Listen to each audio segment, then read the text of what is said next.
June. Não consigo parar de pensar em Day. Quando me deito para descansar um pouco à tardinha, no meu apartamento, sonho com ele. Sonho que Day está me abraçando e não para de me beijar. Suas mãos acariciando meus braços, meu cabelo e minha cintura. Seu peito está apertado contra o meu. Sinto sua respiração ao meu pescoço. Sinto sua respiração em meu rosto, pescoço e orelhas. Seu cabelo comprido roçando em mim. Seus olhos me afogam em sua profundidade. Quando acordo e me vejo sozinho novamente, mal consigo respirar. Suas palavras se embaralham na minha cabeça e até nem consigo compreendê-las mais. Que outra pessoa matou Metias? Que outra pessoa matou Metias? Que a República está intencionalmente espalhando praga nos setores pobres. Recordo-me de quando estávamos nas ruas do Lake, quando ele arriscava sua segurança porque eu precisava descansar. E lembro de hoje, ele está secando as lágrimas no meu rosto. Não sei onde está a raiva que eu costumava ter em relação a ele. Se eu descobrir uma prova de que outra pessoa matou Metias, seja lá por que razão, isso quer dizer que não tenho motivos para odiá-lo. Antes, eu estava fascinada pela sua lenda, por todas as histórias que eu vi antes de conhecê-lo. Agora, sinto a mesma sensação de fascínio voltado. Imagino o rosto dele tão lindo, mesmo depois de ele sentir dor, ser torturado e padecer, seus olhos azuis, brilhantes e sinceros. Tenho vergonha de reconhecer que gostei do pouco tempo que passei com ele na sua cela. Sua voz pode me fazer esquecer tudo sobre os detalhes que me percorrem a mente, trazendo com elas emoções de desejo ou de medo, às vezes até de raiva, mas sempre provocando alguma coisa em mim, alguma coisa que eu nunca senti antes. 19:12, setor Tanagashi, 26 graus Celsius. Soube que você teve uma conversinha particular com Day hoje à tarde, me diz Thomas, quando nos sentamos num café com tigelas de andeme. O café é o mesmo que frequentávamos quando Metias estava vivo. A escolha de Thomas desse local não tranquiliza meus pensamentos. Não consigo esquecer a graxa do rifle besuntada no cabo da faca que matou o meu irmão. Talvez ele esteja me testando. Talvez ele saiba que eu desconfio. Dou uma mordida na carne de porco que não preciso responder. Para não precisar responder. Fico satisfeita de nós dois sentarmos. De novo. Tô perdendo foco. Perdão, gente. Fico satisfeita de nós dois estarmos sentados a uma boa distância do outro.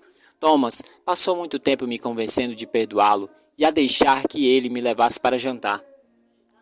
Não sei bem por que ele fez isso. Para me induzir a dizer algo? Para que eu revele alguma coisa por acaso? Para ver se eu recusaria e depois levar essa informação à comandante Jameson? Não é preciso ter muitas provas para começar uma investigação contra alguém. Talvez essa saída seja apenas uma isca. Mas, por outro lado, talvez ele esteja realmente querendo fazer as pazes comigo. Não sei, por isso fico pisando em ovos. Thomas me observa comer e pergunta: "O que foi que você disse a ele?" Há um ciúme em sua voz. Minha voz soa fria e distante. Não se incomode com isso, Thomas. Estendo o braço e toco o braço dele para distraí-lo. Se um garoto matasse alguém que você ama, você não tentaria descobrir por que fez isso? Achei que ele talvez se abrisse comigo, se os guardas não estivessem presentes, mas já desisti dele. Vou ficar mais feliz querendo que ele morra. Thomas se acalma um pouco, mas continua analisando meu rosto. Talvez você não devesse ver mais esse garoto, sugere ele, após um silêncio. Isso não está ajudando. Posso pedir à comandante Jameson que mande outra pessoa dar ao Day a porção diária de água. Detesto pensar que você tenha que interagir tanto com o assassino de seu irmão. Concordo com a cabeça e dou uma mordida nos grãos de soja. Ficar calada agora não seria bom. Se eu estiver jantando com o assassino? E se eu estiver jantando com o assassino do meu irmão? Seja lógica e cautelosa. Pelo rabo de olho, veja as mãos de Thomas. Se essas foram as mãos que esfaquearam, enchei o coração E se essas forem as mãos que esfaquearam, enchei o coração de Metias. Você tem razão, digo sem hesitar. Faço minhas palavras soarem gratas e atenciosas. Ainda não consegui nenhuma informação dele, até agora. De qualquer modo, ele vai morrer daqui a pouco. Thomas dá de ombros e diz: "Que bom que você pensa assim." Ele deixa 50 notas na mesa quando o garçom se aproxima. Day é apenas um criminoso no corredor da morte. As palavras deles não devem importar para uma garota da sua posição. Dou uma mordida antes de responder. E elas não importam mesmo. É a mesma coisa que se eu estivesse falando com um cachorro. Mas internamente penso, as palavras de Day vão fazer diferença se ele estiver dizendo a verdade. Muito depois de Thomas ter me acompanhado até meu apartamento e ido embora, e muito depois da meia-noite, fico sentada no meu computador estudando o relatório de assassinato de Metias. Já olhei para as fotos várias vezes para não precisar mais me esquivar de analisá-las. Mas elas ainda me causam um nó no estômago. Todas as fotos foram tiradas de um ângulo distante dos ferimentos. Quanto mais eu olho para as manchas pretas no cabo da faca, mais convencida fico de que os resíduos são de graxa de rifle. Quando não consigo mais olhar para as fotos, volto para o sofá e examino novamente os relatos de Metias. Se meu irmão tinha outros inimigos, certamente haveria uma pista qualquer em seus textos. Mas ele não era bobo. Não teria escrito alguma coisa se pudesse ser usada como prova. Vi um número considerável de páginas em suas anotações antigas, todas irrelevantes e triviais. Às vezes ele fala sobre nós. Para mim, essas são coisas mais difíceis de ler. Uma anotação à noite em que ele foi admitido no esquadrão da comandante Jameson quando fiquei doente. Outra descreve a comemoração que tivemos quando marquei 1.500 pontos na minha prova. Pedimos sorvete e 2 frangos inteiros, e a certa altura da noite cheguei a experimentar um sanduíche de frango com sorvete, que talvez não tenha sido a melhor ideia que eu já tive. Ainda consigo ouvir nós dois rindo, assim como os aromas saborosos de frango assado e pão quente. Comprimo os punhos nos meus olhos fechados, respiro fundo e sussurro a Ollie. O que está fazendo? Meu cachorro inclina a cabeça para mim, do lugar em que está deitado no sofá. Estou defendendo o criminoso e afastando pessoas que conheço da minha vida inteira. Ollie me olha com aquela sabedoria canina universal, depois rapidamente volta a dormir. Eu o compreendo por alguns minutos. Não faz muito tempo, Metias estaria cochilando com os braços ao redor das costas de Ollie. Eu me pergunto se Ollie está imaginando isso agora. Demora um minuto para me dar conta de uma coisa. Abro os olhos e volto a olhar para a última página que li do relatório de Metias. Acho que vi alguma coisa lá. Estreito os olhos para o rodapé da página. Era uma palavra escrita de forma errada. Franzo a testa. Estranho, digo em voz alta. A palavra está grafada com G a mais. Escrito G, geladeira.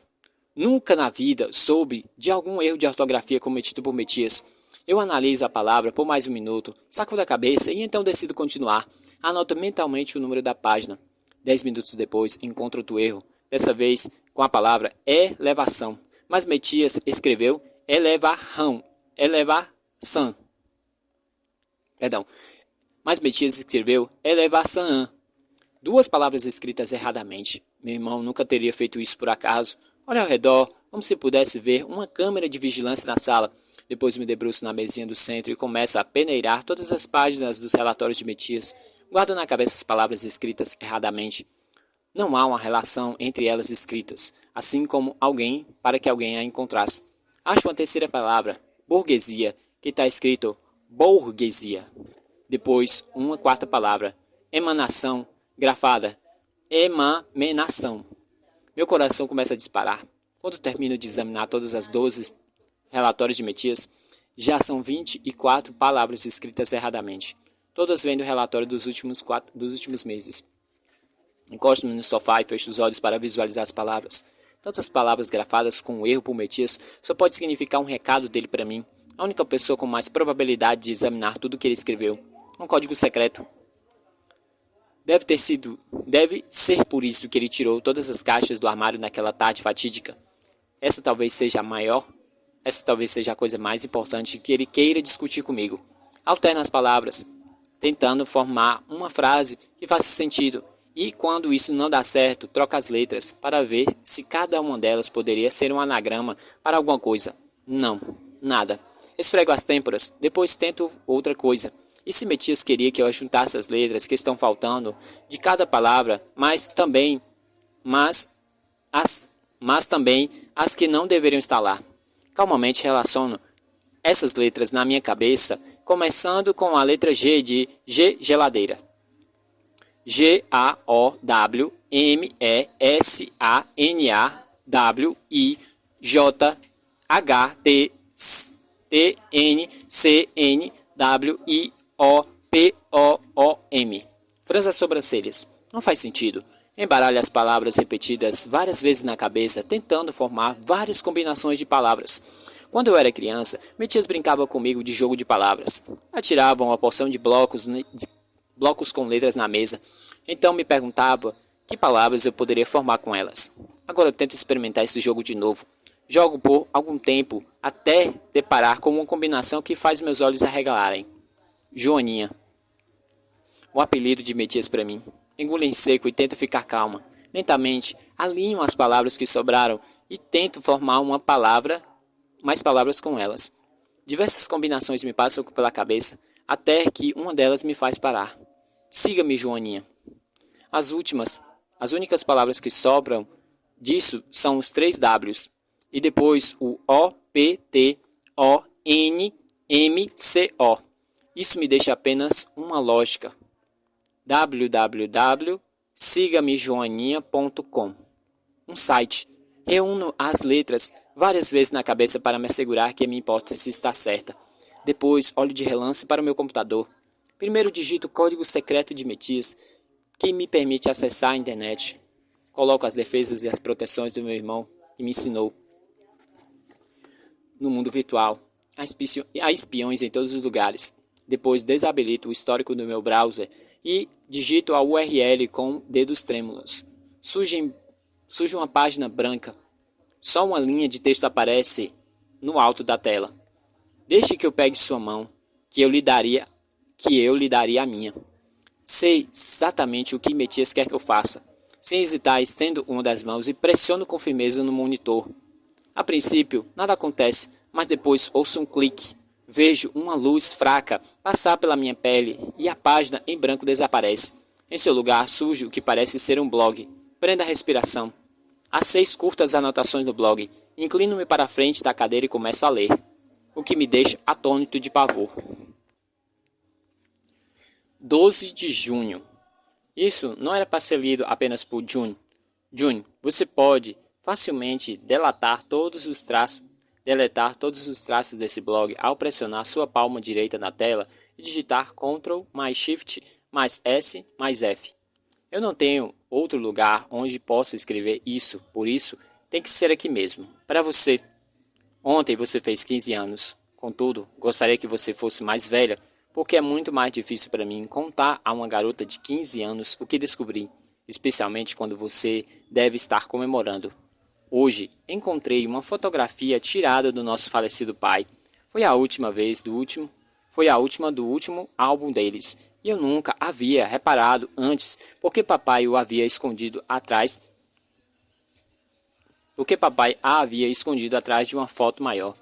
Você sabe que vivo olhando as fotos dos nossos pais. Gosto de ler os bilhetinhos deles. Parece que eles ainda podem falar comigo. Dessa vez, porém, notei uma última foto daquele álbum era muito mais grossa. Quando mexi nela, a foto secreta caiu. Papai havia fotografado seu local de trabalho, o laboratório do Matala Hall. Papai nunca falava conosco sobre seu trabalho, mas tirou essa foto. Estava enevoada e distorcida, mas consegui distinguir a forma de um rapaz numa maca implorando pela vida. Ele estava estampado com uma bata hospitalar, um sinal em vermelho muito tenso indicando alto risco de infecção. Sabe o que papai escreveu num canto inferior dessa foto? Vou pedir demissão hoje, 6 de abril. Nosso pai está tentando se demitir na véspera do dia em que ele e mamãe sofreram aquele acidente de carro. 15 de setembro. Há semanas procuro pistas, nada encontrei ainda. Quem poderia dizer o que o banco de dados dos serviços falecidos fosse tão difícil de invadir? Mas não vou desistir ainda. Há alguma coisa estranha por trás das mortes dos nossos pais, e vou descobrir qual é. 17 de novembro. Você me perguntou por que eu parecia fora de mim hoje. June, se você está lendo isso, provavelmente vai se lembrar desse dia, e agora saberá por quê. Tenho ido atrás de pistas desde minha última anotação. Nos últimos meses, venho fazendo pequenas perguntas sutis a outros empregados do laboratório, os velhos amigos do papai, e pesquisando online. Bem, hoje encontrei uma coisa. Hoje, finalmente consegui acessar o banco de dados dos civis falecidos de Los Angeles. Foi a coisa mais complicada que eu já fiz. Eu estava tentando entrar de maneira errada. Eles têm uma falha de segurança nos servidores que eu não havia observado antes, porque eles a enterravam debaixo de todo tipo de... Bem, de qualquer modo, isso permitiu que eu conseguisse acessar o banco de dados. Para minha grande surpresa, na verdade eu achei um relatório sobre o acidente de carro dos nossos pais, exceto pelo fato de que não foi um acidente.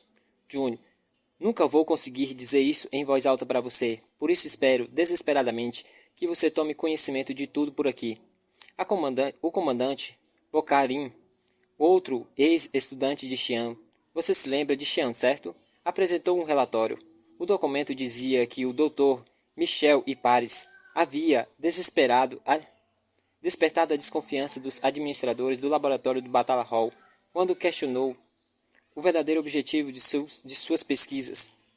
Ele sempre trabalhou para compreender o vírus da praga, evidentemente, mas deve ter descoberto algo que o perturbou tanto que fez tranquilamente solicitar uma mudança de sua designação de tarefas. Lembre-se disso, Júnior. Foi poucas semanas antes da colisão do carro. O resto do relatório não abordou as pragas, mas me disse que eu queria saber. Júnior, os administradores do laboratório do Batalla Hall ordenaram ao comandante Bocarim que ficasse de olho no nosso pai. Quando nosso pai tentou que o designasse para outra tarefa, Bocarim soube que ele tinha deduzido a razão para suas pesquisas. Como você pode imaginar, isso não caiu muito bem. Ordenaram ao comandante Bocarim que encontrasse uma forma de resolver o problema. O relatório termina afirmando que o assunto foi resolvido sem baixas militares. Data do relatório. Um dia após o acidente de carro, eles mataram nossos pais. 18 de novembro. Consertaram a falha de segurança do servidor. Vou precisar encontrar outro modo de acessar os dados. 22 de novembro. Ocorre que o banco de dados dos civis falecidos tem mais informação sobre as pragas do que eu supunha. É claro que eu devia ter sabido disso, pois as pragas matam centenas de pessoas todos os anos. Mas sempre achei que as pragas eram espontâneas. Bem, não são. Joaninha, você quer saber disso? Não sei quando você vai encontrar esses meus registros, mas sei que vai acabar encontrando. Escute com cuidado. Quando você terminar a leitura, não me diga que sabe de alguma coisa. Não quero que você faça nada precipitadamente. Entendido? Pense primeiro em sua segurança. Você pode encontrar uma forma de ajudar, eu sei que pode. Se alguém pode, esse alguém é você. Mas, em nome da minha segurança, não faça nada que chame a atenção para você. Eu me matarei se a República atacar você por reagir às informações que acabei de revelar. Se você quiser se rebelar contra o sistema, faça-o dentro dele. Isso é muito mais forte do que se rebelar estando fora do sistema. E se você escolher se revoltar, leve-me com você. Papai descobriu que a República é que provoca as pragas anuais. Eles começam nos lugares mais óbvios. Aquelas encostas elevadas cheias de animais pastando não são locais onde vem a maioria da carne que comemos. Você sabia disso? Eu devia ter adivinhado. A República tem milhares de fazendas subterrâneas para os animais. Elas ficam a dezenas de metros de profundidade. A princípio, o Congresso não sabia o que fazer com os vírus malucos que continuavam a desenvolver lá e dizimar fazendas inteiras de animais. Isso era muito inconveniente, certo? Mas então lembraram da Guerra das Colônias. E assim, toda vez que um novo e interessante vírus aparece nas fazendas de gado, os cientistas colhem amostras e as transformam em vírus para infectar humanos. Podem criar uma vacina e cura adequadas. E depois entregam requisições de vacinas obrigatórias para todo mundo, menos a alguns setores das favelas. Correm boatos de que todo novo surto está sendo preparado para o Lake, Alta e Winter. Eles bombeiam o vírus na favela por meio de um sistema de tubulações subterrâneas. Às vezes o fornecimento de água, às vezes diretamente em algumas casas específicas para ver se eles se propagam. Isso dá início a um novo surto da praga. Quando eles pensam que já viram provas o suficiente de que o vírus pode fazer, secretamente injetam em todos, isto é, todos os que ainda estavam vivos, a cura, durante alguma varredura de rotina nos setores. Então a praga é eliminada até o próximo teste. também fazem alguns experimentos individuais com a praga em algumas crianças reprovadas na prova. Elas não vão para os campos de trabalho, John. Nenhuma delas vai. Elas todas morrem. Você entende aonde quero chegar com isso? Usam as pragas para matar a população que tem genes fracos, de forma que a prova seleciona os mais fortes. Mas estão também criando vírus para usar contra as colônias. Há anos que empregam armas biológicas contra elas. Não dou a mínima para o que acontece com as colônias, nem para exatamente o que a nossa república deseja infringir a elas. Mas, June, nosso próprio povo virou cobaia dos laboratórios. Papai trabalhava nesses laboratórios e quando ele tentou ir embora, eles o mataram. E mamãe acharam que os dois fossem contar a verdade a todo mundo. Quem quer o motim em massa? Certamente não o Congresso. Todos nós vamos morrer assim, June. Se alguém não fizer alguma coisa, daqui a algum tempo um vírus não pode mais ser controlado. Nenhuma vacina, nem cura será capaz de detê-lo. 26 de novembro. Thomas sabe. Ele sabe que eu desconfio. Que eu acho que o governo pode ter matado nossos pais de propósito. Fico me perguntando como ele sabia que eu havia pirateado meu acesso ao banco de dados de civis falecidos. Tudo que posso pensar é que deixei algum indício. Os caras da tecnologia que consertaram a falha de segurança, encontraram um indício e contaram a ele. Por isso, ele me abordou hoje, me perguntando a respeito. Eu disse a ele que eu nunca havia pranteado a morte dos nossos pais e que fiquei meio paranoico. Acrescentei que não achei nada.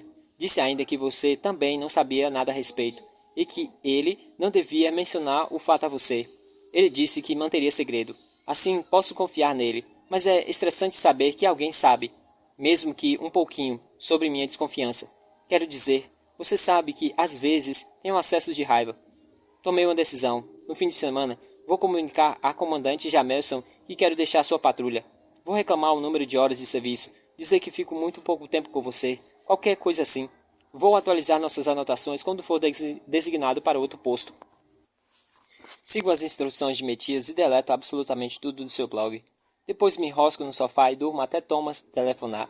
Aperto um botão no meu telefone e a voz do assassino do meu irmão enche a sala de estar. Thomas, o soldado que sente prazer em executar qualquer ordem da comandante Jamerson, mesmo se for para matar um amigo de infância. O soldado que usou Day como um conveniente bode expiatório. June? Diz ele. Você está bem? São quase 10 horas e ainda não te vi. A comandante Jamerson quer saber onde você está. Invento uma mentirinha. Não estou passando bem. Vou dormir um pouco mais tarde. Vou dormir até um pouco mais tarde. Sei. Pausa. Quais são os seus sintomas? Eu vou ficar bem. Só estou desidratado e febril. Acho que comi alguma coisa estragada ontem à noite naquele café. Diga ao comandante Jamerson que devo me sentir melhor no começo da noite. Tudo bem, então. Lamento dizer isso. Melhoras rápidas. Mais pausa. Se você ainda estiver doente à noite, vou preencher um relatório e mandar a patrulha contra a praga para examinar você. Protocolo, sabe?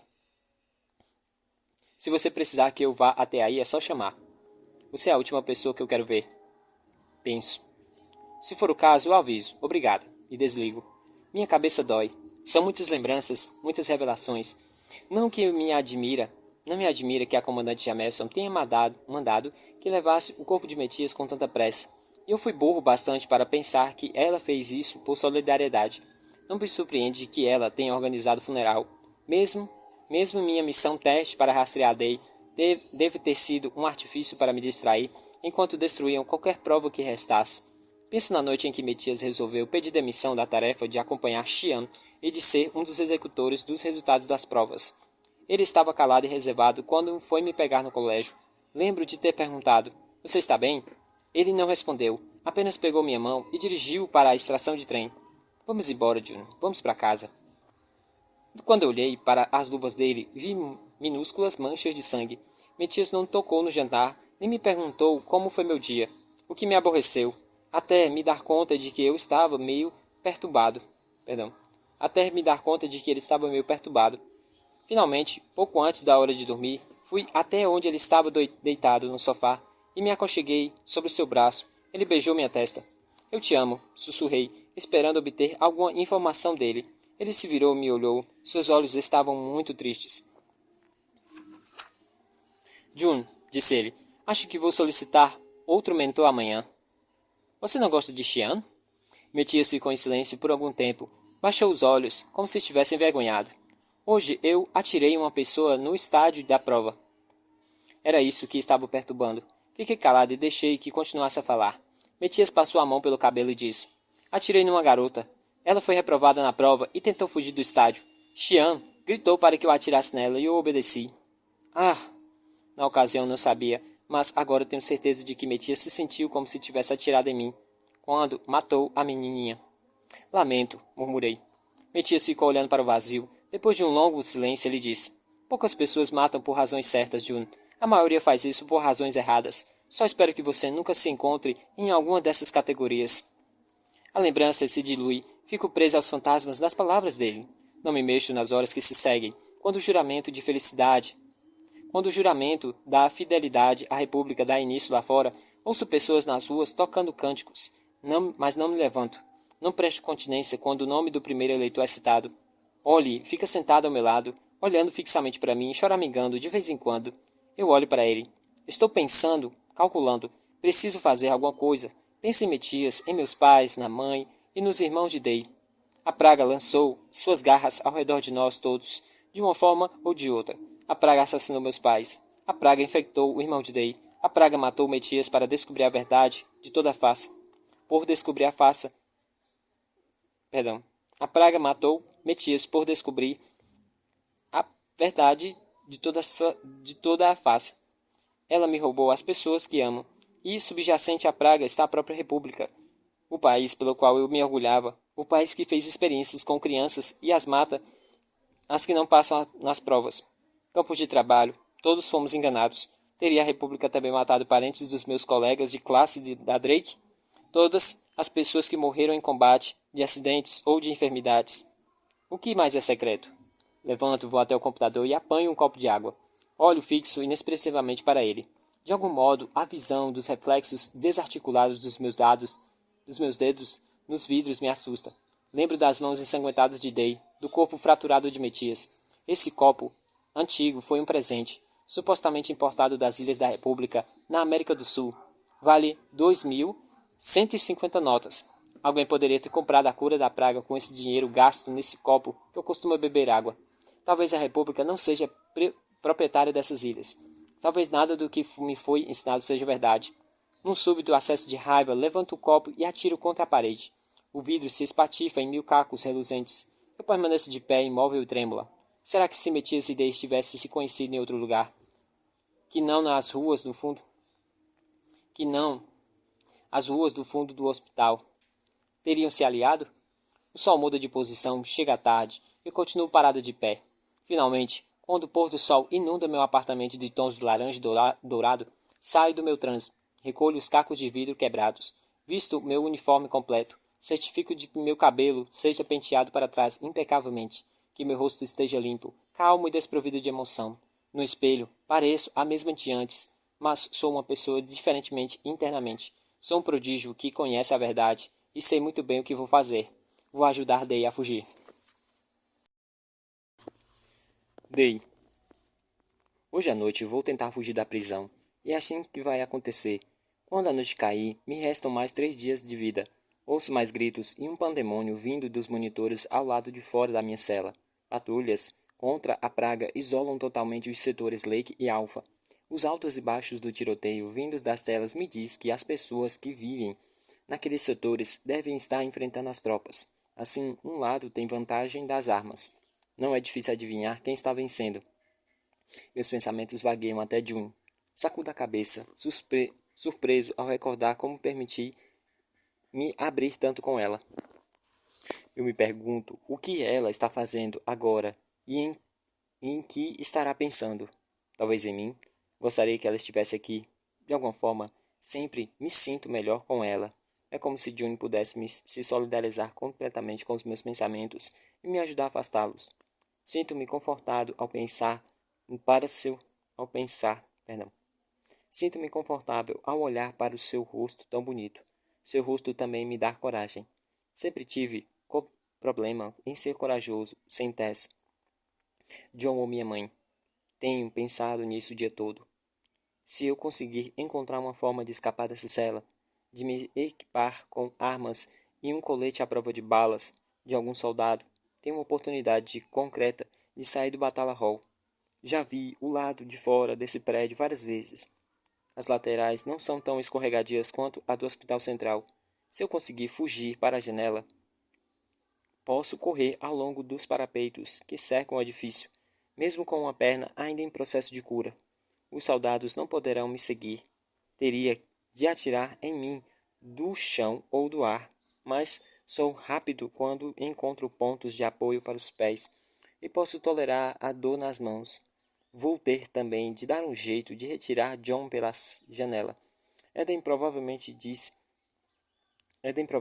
já não estará no Batalha Hall, mas eu me lembro claramente do que Jun me disse no primeiro dia da minha captura. O prisioneiro da 6.822. Esse deve ser John, e vou encontrá-lo. Mas primeiro preciso planejar um modo de escapar dessa cela. Olho para os soldados enfileirados na parede e perco perto da porta. São quatro.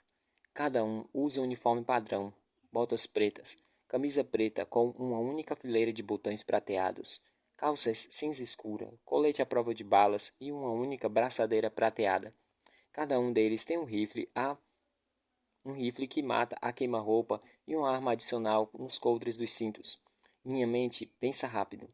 Num cômodo como este, com 4 paredes de aço, nas quais as balas poderiam ricochetear, os rifles provavelmente material que não, usam outro material que não munição de chumbo, talvez balas de borracha, para deixar tonto se necessário. Até tranquilizantes, mas nada que possa me matar ou matá-los. Nada, isto é, a não ser que é disparada queima-roupa. Pigarreio. Os soldados se viram para me olhar. Espero mais alguns segundos. Faço um som de engasgo e curvo o corpo. Sacudo a cabeça como se fosse para clarear os pensamentos. Depois me encosto na parede e fecho os olhos. Os soldados ficam em alerta.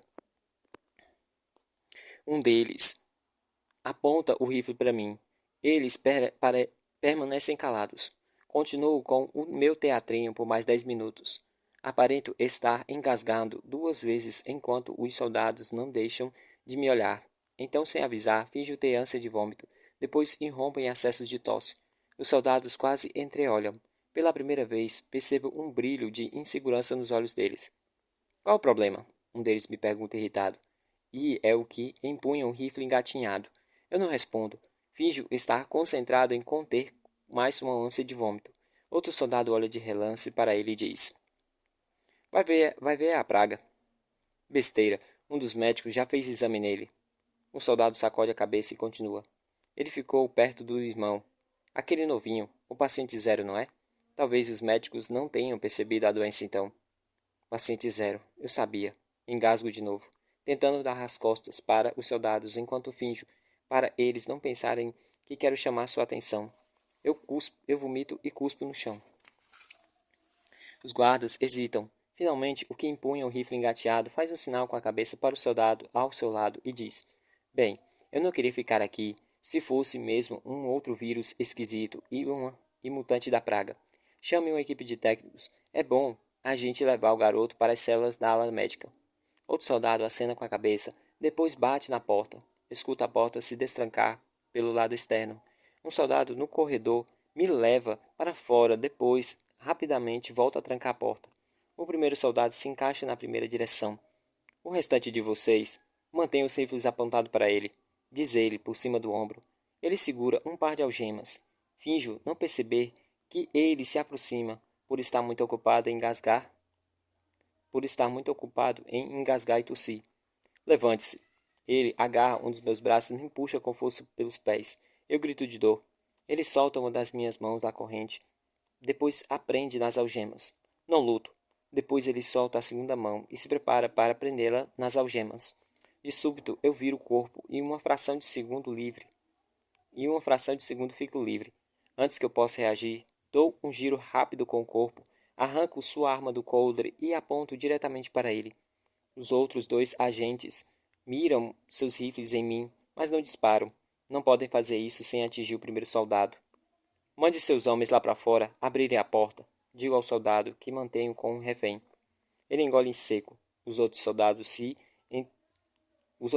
não se atrevem a piscar. Abra a porta, grita ele. Há um tumulto no corredor, depois alguns cliques. O primeiro soldado arreganha os dentes para mim e diz rudemente. Tem dúzias deles lá fora. Você nunca vai conseguir escapar.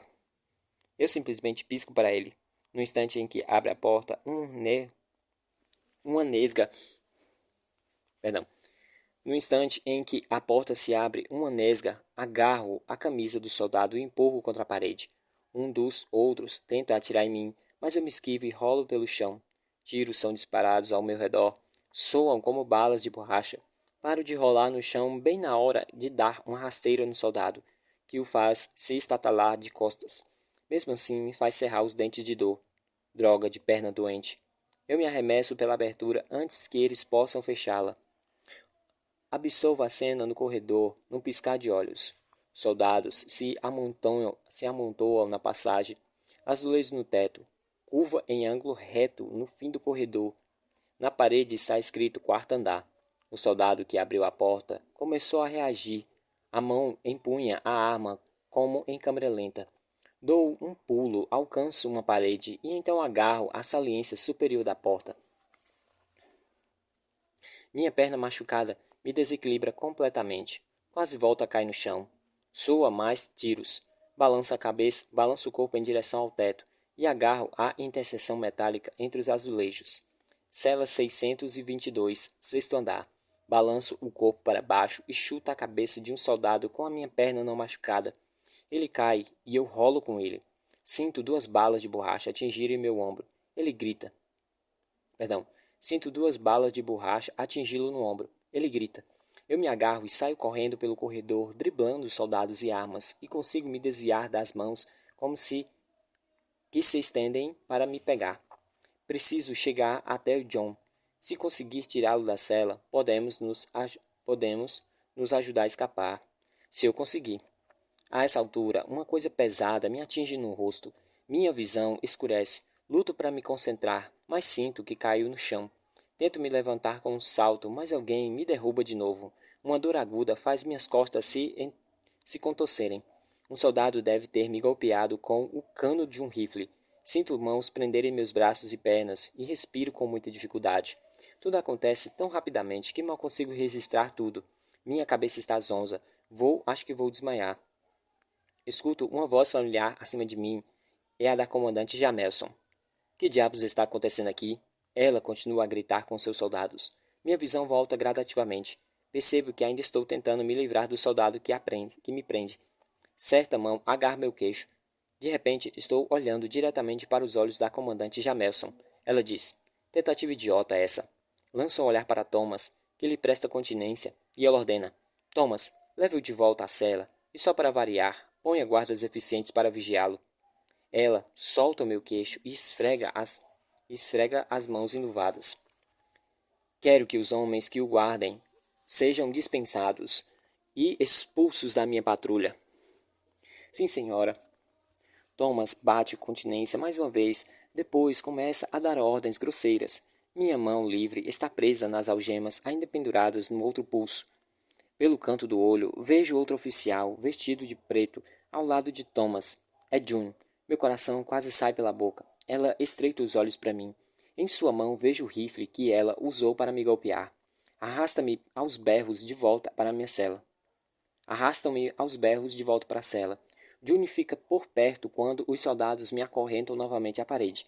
Então, quando eles recuam, ela se debruça para perto de mim, para perto do meu rosto e diz de modo rude. Recomendo que você não tente isso de novo. Só há uma fúria gélida em seus olhos. Perto da porta, vejo a comandante Jamelson sorrir. Thomas observa com expressão séria. Nesse instante, June se inclina de novo, então sussurra no meu ouvido. Não tente de novo, porque você não vai conseguir sozinho. Você vai precisar da minha ajuda. De todas as coisas que eu poderia ter imaginado sair de sua boca, essas não figuravam certamente entre elas. Tento manter minha expressão inalterada, mas meu coração deixa de bater por um segundo. A June? Ajuda? June quer me ajudar? Essa é a mesma garota que acabou de me golpear e me deixar num estado semi-consciente no corredor. Será que está tentando fazer com que eu caia numa armadilha? Ou será que está sendo sincera? June se afasta de mim no instante em que termina a última palavra. Finge estar zangado, como se ela me tivesse murmurado um insulto. A comandante levanta o queixo dela e diz: Muito bem, agente Pares. June presta uma breve continência. Siga o Thomas até o hall e nos encontramos lá. June e o capitão saem. Fico sozinho, com a comandante Jamerson e um novo revezamento de soldados perto da porta da cela. Senhor Wing, diz ela, após algum tempo, foi uma tentativa impressionante da sua parte. O senhor é verdadeiramente tão ágil quanto afirmou a agente Pares. Detesto ver um talento assim desperdiçado com criminosos imprestáveis. Mas a vida não é justa, certo? Ela sorri para mim. Pobre menino, o senhor acreditou mesmo que poderia escapar de uma fortaleza militar, não foi? A comandante Jamerson vem até onde estou, inclina-se e apoia o cotovelo no meu joelho. Vou lhe contar uma pequena história, diz ela. Há alguns anos, prendemos um jovem renegado que tinha muita coisa em comum com o senhor. Era ousado e intrépido, estupidamente desafiador e inconveniente. Ele também tentou escapar antes da sua execução. Sabe o que aconteceu, Sr. Wing? Ela estende a mão, que põe na minha testa, me empurrando para trás até comprimir minha cabeça contra a parede. Esse garoto foi até a escadaria onde o pegamos. Quando chegou a data de sua execução, o tribunal me concedeu permissão para matá-lo pessoalmente, em vez de colocá-lo na frente de um pelotão de fuzilamento. Sua mão aperta minha testa. Acho que ele teria preferido o pelotão de fuzilamento. Algum dia a senhora vai morrer de um jeito pior do que ele, retruquei asperamente. A comandante Jamerson solta uma gargalhada e diz: Mal-humorado até o fim, não é? Ela solta na minha cabeça e levanta meu queixo com o dedo. O senhor é muito divertido, meu lindo rapaz. Estreito os olhos, antes que ela possa me impedir, e eu me solto. E eu me solto de sua pegada e mordo sua mão para valer. Ela emite um som agudo, mordo o mais forte que posso até sentir o gosto de sangue. A comandante Jamerson me atira com violência na parede. O golpe me faz ver estrelas. Ela segura firmemente a mão, desempenhando uma dança agônica, enquanto eu pisco, lutando para ficar acordado. 2 soldados tentam ajudá-la, mas a comandante os repele. Espero ansiosa pela sua execução, Day, me diz ela, quase babando de raiva. Só uma goteja de sangue. Vou ficar contando os minutos. Depois ela sai, que nem um furacão, batendo a porta na cela com violência. Fecho os olhos e enterro a cabeça nos braços, para que ninguém possa ver meu rosto. O sangue permanece na minha língua, estremeço com gosto metálico. Não tive ainda coragem de pensar na data da minha execução.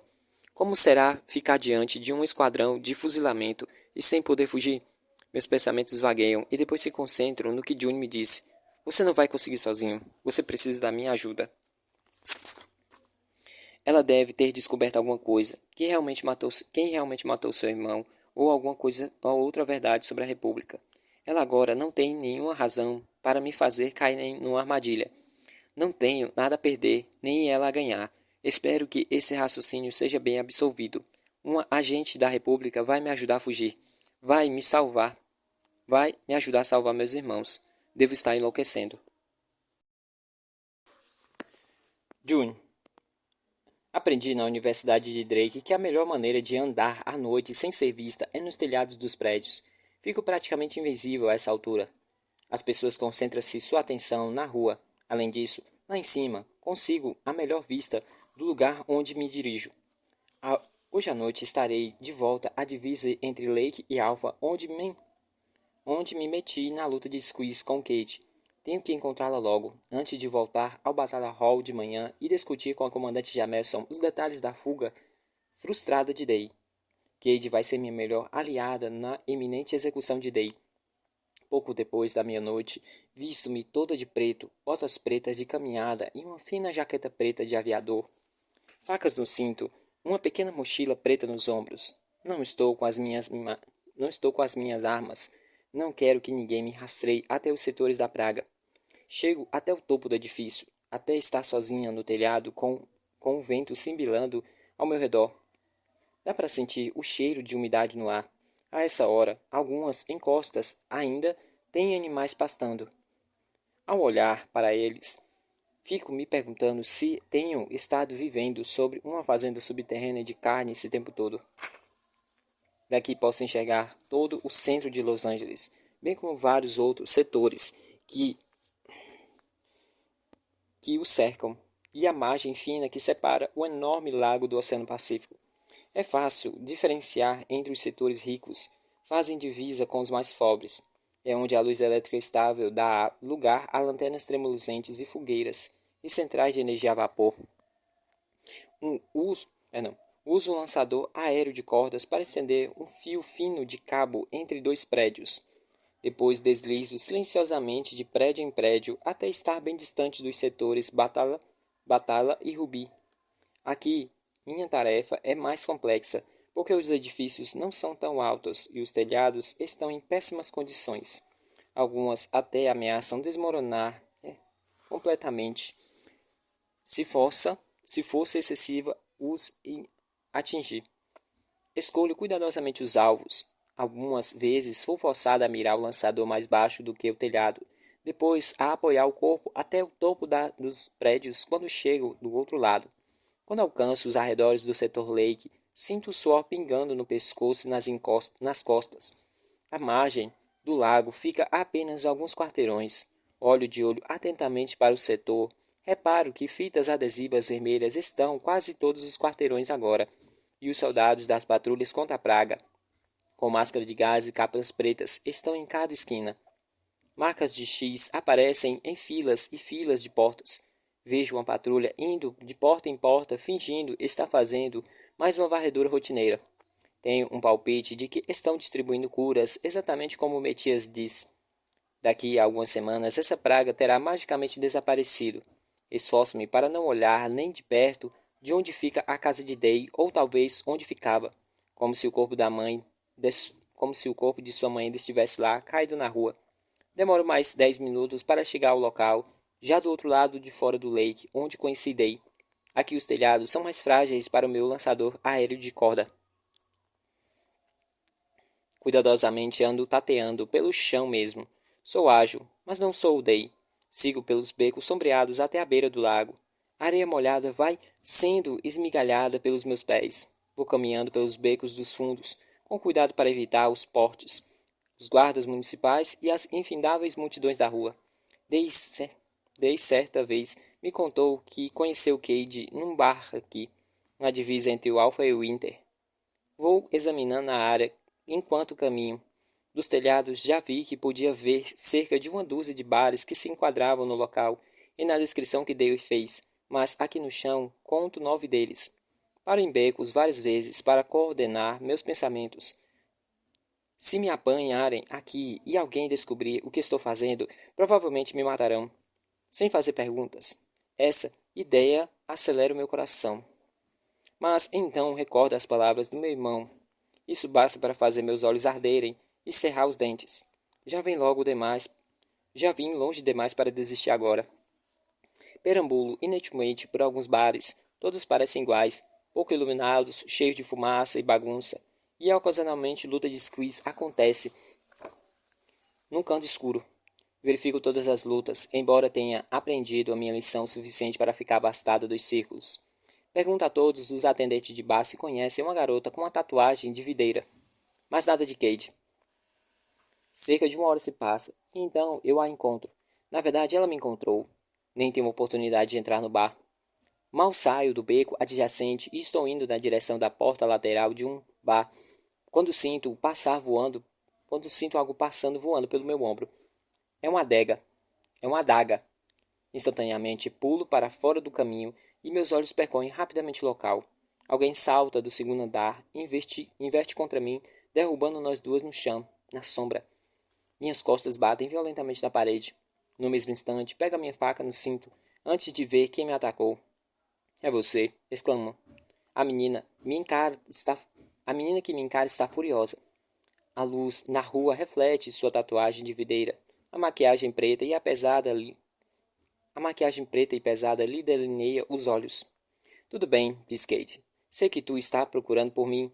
Se quer falar tanto comigo que está batendo perna em todos os bares da alta faz mais de 1 hora.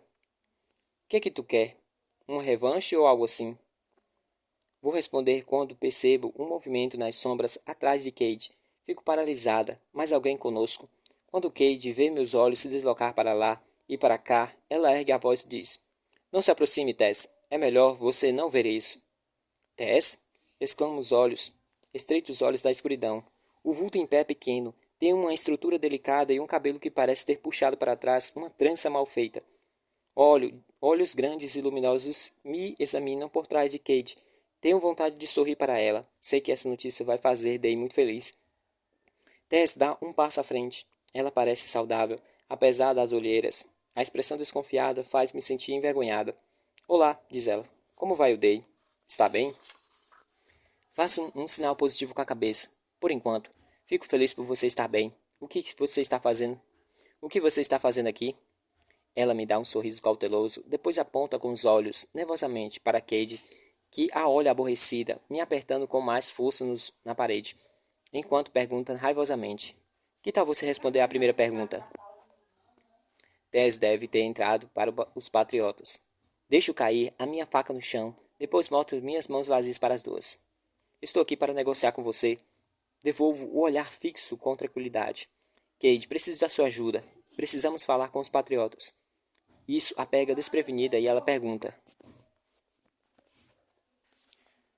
Por que você acha que sou uma patriota? Trabalho na República e sabemos muitas coisas. Algumas delas podem lhe surpreender. Cade estreita os olhos para mim e diz: Você não precisa da minha ajuda. Está mentindo. Você é um soldado da República e entregou o Day. Por que eu deveria confiar em você? Pego minha mochila, abro o zíper e retiro um grosso maço de notas. Até solta um pequeno suspiro. Quero dar isso a você, respondo entregando o dinheiro a Cade. E tem mais, de onde veio isso, mas preciso que você me escute e não tenho tempo. Cade examina as notas, com a mão em seu braço, sem ferimento, e testa uma das notas com a língua. Seu outro braço, está na tipóia. De repente eu me pergunto se foi Tess quem pôs a atadura naquele braço. Os patriotas devem achá-la útil. A propósito, lamento ter feito isso, digo, apontando para o seu braço. Tenho certeza de que você compreendeu por que eu fiz. Eu ainda carrego os ferimentos que você me causou. Cade dá um sorrisinho seco e diz: Tudo bem, pelo menos agora a gente tem mais uma médica nos patriotas. Ela dá um tapinha no gesso e pisca para Tess. Fico satisfeito em saber, digo, olhando de lado para Tess. Tome conta dela direito. Ela tem muito valor. Cade analisa meu rosto um pouco mais e finalmente me solta. Então faz um sinal com a cabeça para o meu cinto. Largue suas armas. Não discuto. Tiro 4 facas do cinto, mostro-as para ela e depois atiro no chão do beco. Cade se afasta de mim com um chute. Cade as afasta de mim com um chute. Você tem algum equipamento de rastreamento? Algum dispositivo de escuta? Pergunta ela. Permito que Cade verifique minhas orelhas, minha boca, e respondo. Não tenho nada disso. Se eu ouvir nem que seja uma pisada vindo de cá, diz Cade, eu mato você na hora, entendido? Faço que sim com a cabeça. Cade hesita. Depois abaixa o braço e nos leva ainda mais para as profundezas das sombras do beco. Ela diz: Do jeito nenhum, eu vou te levar até os outros patriotas. Não confio em você o suficiente. Tu pode falar com nós duas. Aí eu decido se vale a pena passar a informação adiante. Eu me pergunto se os patriotas têm mais alguns seguidores e respondo: Sem problema. De início, conto a Cade e Tess tudo o que descobri. Começo com Metias e a sua morte. Conto sobre minha perseguição a Day e o que aconteceu quando eu o encontrei. Falo que Thomas fez a Metias, mas não menciono que Cade porque meus pais morreram.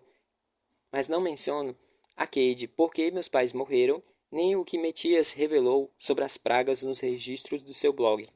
Fico muito envergonhada. Não consigo contar essa história nojenta diretamente a 2 pessoas que vivem nos setores pobres. Quer dizer que o amigo do seu irmão matou ele, né? Cade assobia baixinho. Por que ele sabia como a República matou?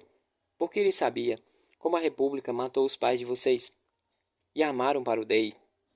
Fico irritado com um tom indiferente de Cade, mas deixo de lado e só respondo Poxa, tá aí uma história triste. Me conta que diabos é isso que tem a ver com os patriotas. Quero ajudar Day a fugir antes que seja executado. E eu soube que os patriotas tentam recrutá-lo há muito tempo. Vocês provavelmente também não querem que ele morra. Talvez os patriotas e eu possamos chegar a um acordo. A raiva nos olhos de Cade se transforma em ceticismo. Quer dizer que você quer se vingar a morte do seu irmão ou o quê? Tu vai dar as costas à República para a causa de Day? Quero justiça. Quero libertar o garoto que não matou meu irmão. Cade resmunga e não acredita. Você tem uma vida maneira, né? Protegido num apartamento gostoso, num setor rico. Você sabe o que os manda-chuvas da República descobrirem? Você sabe que se os manda-chuvas da República descobrirem que tu falou comigo, eles vão te botar diante de um pelotão de fuzilamento igual ao Day. A menção de Day de pé diante do pelotão de fuzilamento faz um arrepio percorrer minha espinha. Pelo canto do olho, vejo Tess se contrair também. Eu sei, respondo. Você vai me ajudar? Você é louca pelo Day, não é? Espero que a escuridão esconda o rubor das minhas faces. E respondo. Isso não tem nada a ver. Ela dá uma gargalhada e diz. Essa é demais. A pobre menina rica se apaixonou pelo criminoso mais famoso da República. E é pior ainda. Porque é por causa do que ele... E é pior ainda. Porque é por sua causa que ele está preso, certo? Acalme-se, penso. Você vai me ajudar? Pergunto de novo. Cade dá de ombros e responde. A gente sempre quis o Day. Ele podia ser perfeito aliado para nós, tá sabendo? Mas a gente não trabalha em nenhum negócio de caridade. Somos profissionais, temos uma agenda longa a cumprir que não tem nada a ver com projetos de boa ação. Tess abre a boca para protestar, mas Cade faz um movimento para que ela fique calada. Day pode ser uma figura popular aqui nas ruas, mas ele é só um cara. Qual é a vantagem para a gente? Só a alegria de ter ele do nosso lado? Os patriotas não vão arriscar uma dezena de vidas só para libertar um criminoso. Isso é pouco. Tess suspira. Trocamos olhares. Compreendo que isso é uma coisa que ela vem tentando em vão convencer. Compreendo que isso é uma coisa que ela vem tentando em vão convencer Cade a fazer, desde que o Day foi preso. Essa talvez seja a razão pela qual Tess tenha entrado para os patriotas. Para implorar para salvar o Day. Eu sei. Pego minha mochila e jogo para Cade. Ela não abre. Foi por essa razão que eu o trouxe. Aí dentro tem 200.000 notas. Menos o que eu ainda dei antes. Esse dinheiro é uma pequena fortuna. É o dinheiro da recompensa que eu ganhei por capturar Day. Deve ser o suficiente para pagar por sua ajuda. Abaixo a voz. Talvez inclua uma bomba eletromagnética. Nível 3. Vale 6.000 notas. É capaz de desativar armas por 2 minutos. Num raio de 800 metros. Estou certo de que você sabe o que é muito difícil conseguir uma dessas no mercado negro. Cade abre o zíper da mochila e examina o conteúdo. Não diz nada, mas dá para perceber sua alegria por sua linguagem corporal, pela maneira como ela se debruça avidamente sobre as notas e passa a mão saudável na superfície fria do dinheiro. Ela emite um gemido de encantamento quando encontra a bomba e seus olhos se arregalam enquanto ela ergue a esfera metálica para examiná-la. Tess a observa com um olhar esperançoso. Esse dinheiro não passa de troco para os patriotas, diz ela ao terminar a inspeção. Mas tu está certa, deve ser o bastante para convencer meu chefe a deixar que eu te ajude. Mas como a gente pode ter certeza de que isso não é uma armadilha? Você vendeu o Day à República. E se você estiver mentindo para mim também? Chamar de troco essa dinheirada só se os patriotas estiverem com muitos, mas muitos recursos financeiros mesmo. Mas eu apenas concordo com a cabeça e digo. Você tem o direito de desconfiar de mim, mas pense no caso dessa forma. Você pode ir embora agora com as 200.000 notas e ter uma arma muito útil e nunca levantar o dedo para me ajudar. Estou confiando em você e nos patriotas, e imploro que confie em mim. Cade respira fundo. Dá para ver que ela ainda não está convencida. Bem, qual é o seu plano? Meu coração acelera e sorrio sinceramente para ela. A prioridade número 1 é o John, o irmão de Day. Planejo ajudá-lo a fugir amanhã à noite, mas antes das 11 horas da noite. Não depois de 11h30. Cade me olha incredulamente, mas eu a ignoro. Uma morte falsa. Vamos afirmar que o John está contaminado pela praga. Se eu puder ajudá-la a escapar do Batala Hall amanhã à noite, vou precisar de você e de uns 2 patriotas para tirá-lo do setor, depois de mantê-lo em segurança. A gente estará lá, se você conseguir libertar o cara. Ótimo. O caso de Day vai ser obviamente mais complicado. A execução dele acontece daqui a 2 noites, exatamente às 6 da tarde. 10 minutos antes, eu serei a primeira pessoa a levá-lo para o pátio da execução de fuzilamento. do esquadrão de fuzilamento. Eu tenho uma identidade de acesso seguro. Devo conseguir tirar o Day por uma das 6 saídas dos fundos, pelo lado leste do corredor. Faço alguns patriotas nos esperarem lá. Calculo que a multidão de pelo menos 2.000 pessoas compareça à execução, o que significa que uma equipe de pelo menos 80 guardas de segurança estarão lá. As saídas dos fundos precisam estar a menos vigiada possível. Faça alguma coisa, qualquer coisa para garantir que a maioria dos soldados precisem de ajuda na frente. Se o primeiro quarteirão depois do Batalha Hall não tiver como de seguranças, vocês vão ter uma boa vantagem de tempo para fugir. Cade levanta a sobrancelha e diz: Tu não bate bem. Sabe que isso parece impossível, não sabe? Sei, faço uma pausa. Mas não tenho escolha. Bem, continua ela. E a praça? Desvio tático. Meus olhos fixam no de Cade. Tente criar um caos para valer no Batalha Square. O maior tumulto que você conseguir. O suficiente para obrigar a maioria dos soldados a vigiar as saídas dos fundos para ir à praça e ajudar a conter a multidão, mesmo que por alguns minutos. É aí que a bomba eletromagnética pode ajudá-la. Solte a bomba no ar. Ela vai fazer estremecer o chão do Batalha Hall e seus arredores. Não vai machucar ninguém, mas certamente vai criar um pânico. E se as armas das proximidades estiverem desativadas, os guardas não vão poder atirar em Day, mesmo que se o virem fugir pelo telhado. Vão ter que persegui-lo ou tentar a sorte com armas menos precisas, só imobilizarão e o atordoarão. Legal, tu é um gênio, Cade ri, de modo sarcástico. Mas tenho uma coisinha a te perguntar. Como é que você sabe? Como é que você vai conseguir tirar o Day do prédio? Acha que você vai ser o único soldado que vai levar ele até o pelotão de fuzilamento? Os outros soldados devem acompanhar vocês, talvez um pelotão inteiro. Sorriu para ela e digo: Vai haver outros soldados. Mas quem disse que eles não podem ser patriotas disfarçados? Ela não me responde, não com palavras, mas vejo um sorriso se espalhando no seu rosto. Então percebo que, mesmo que ela não me ache maluca, já concordou em ajudar.